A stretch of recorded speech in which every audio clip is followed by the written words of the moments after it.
This has been a long and tortuous pas de deux, but it appears to be coming to a close. Sources tell Fox News that the president and the president's attorneys are at the point now where they are comfortable submitting written answers to questions to the special counsel Robert Mueller.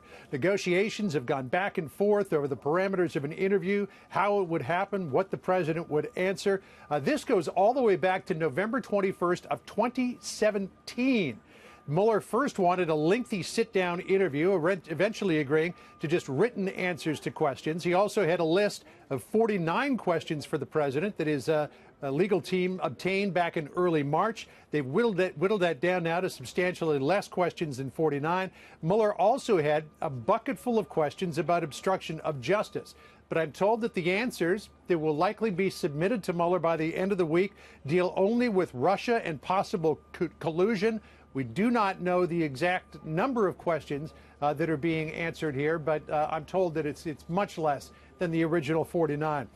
When they were negotiating the parameters for an interview back in the late spring, this probably would have been late April, early May, the president's attorneys wanted a reasonable assurance from Robert Mueller that if they did submit the president to an interview, that Robert Mueller would soon thereafter wrap up the Russia part of his investigation.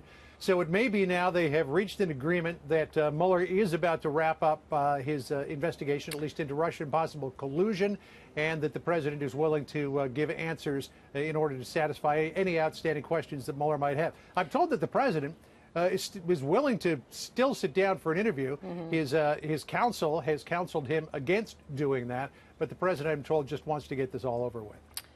John, what more are we hearing about the First Lady's office calling for the dismissal of a staffer?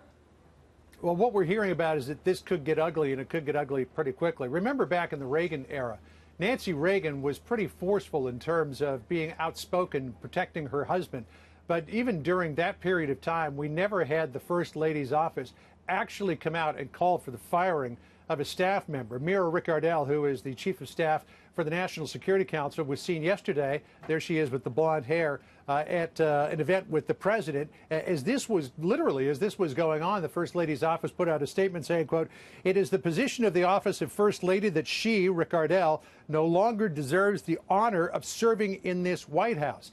Again, she's John Bolton, the National Security Advisor's chief of staff. She sort of plays bad cop to his good cop. She's got sharp elbows. She's not afraid to get up in somebody's face. She's a veteran of the Rumsfeld Pentagon, has clashed with many members of the cabinet, is disliked by, I'm told, most people around here at the White House. But she is very much liked by one person, John Bolton, the National Security Advisor, and he apparently is willing to go to the mat with her. So we'll see how all of this works out, Sandra. But I'm told by people who know about this whole situation that this could get ugly, and it could get ugly fast. We'll see.